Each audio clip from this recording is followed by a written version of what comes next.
અરવલ્લી જિલ્લાની જે જાહેર જનતા છે એને અત્રે હું જણાવવા માંગીશ કે છેલ્લા 2 દિવસથી બંગાળની જે ખાડી છે ત્યાં જે ડિપ્રેશન ક્રિએટ થઈ રહ્યું છે એ ધીમે ધીમે ગુજરાત તરફ આગળ વધી રહ્યું છે.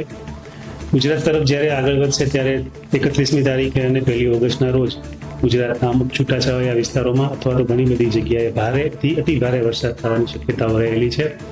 જેથી અરવલ્લી જિલ્લાની જનતાને એક હું સૂચિત કરવા માંગુ છું અને એક અવેર કરવા માંગુ છું કે આ 2 દિવસ દરમિયાન અરવલ્લી જિલ્લામાં પણ મોટી પ્રમાણમાં વરસાદ પડવાની શક્યતાઓ રહેલી છે.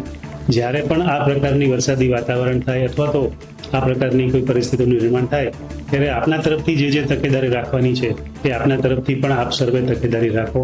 ખાસ કરીને જ્યારે વધુ વરસાદ થાય ત્યારે ઘરની બહાર નીકળવાનું આપણે ટાળીએ. તળાવ જે જગ્યાએ વધારે પાણી ભરાય છે એવી અન્ય કોઈ પણ જગ્યાએ હોય તો એવી જગ્યાએ જવાનું આપણે ટાળવું જોઈએ.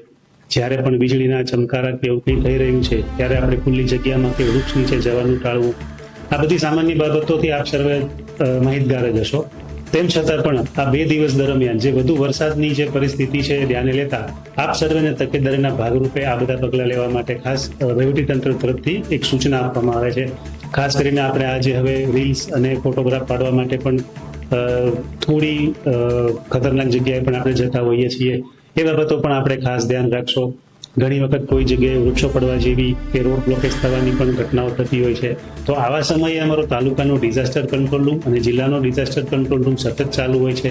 એના નંબર પણ આપ સર્વે સાથે સોશિયલ મીડિયા પ્લેટફોર્મ પર તથા અલગ અલગ રીતે શેર કરવામાં આવેલા છે.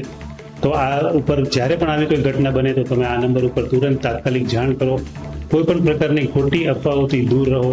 વહીવટીતંત્ર તરફથી જે સાચી માહિતી આપવામાં આવે છે એના ઉપર જ વિશ્વાસ કરો. આ બધી બાબતોની સાથે સાથે તમારે જે જીવન જરૂરી ચીજ વસ્તુઓ છે, જે દવાઓ છે કે બીજી કોઈ પણ બાબતો છે એ પણ આપ સર્વે સાથે રાખો. આ જે સૂચના આપી રહ્યા છે એનો મતલબ કોઈને ડર ફેલાવવાનો નથી, પરંતુ માત્ર ને માત્ર આપણે એક જાણકારી અને એક અવેરનેસ ફેલાવવાનો છે. એ 31 અને 1 તારીખ દરમિયાન જે પણ વધુ વરસાદની પરિસ્થિતિ ક્રિએટ થાય એ દરમિયાન આપ સર્વે આપનું ધ્યાન રાખો અને આપના જીવનનું ધ્યાન રાખો અને વહીવટીતંત્રનો સાથ સહકાર આપો. એ જ બાબત હતી. Thank you.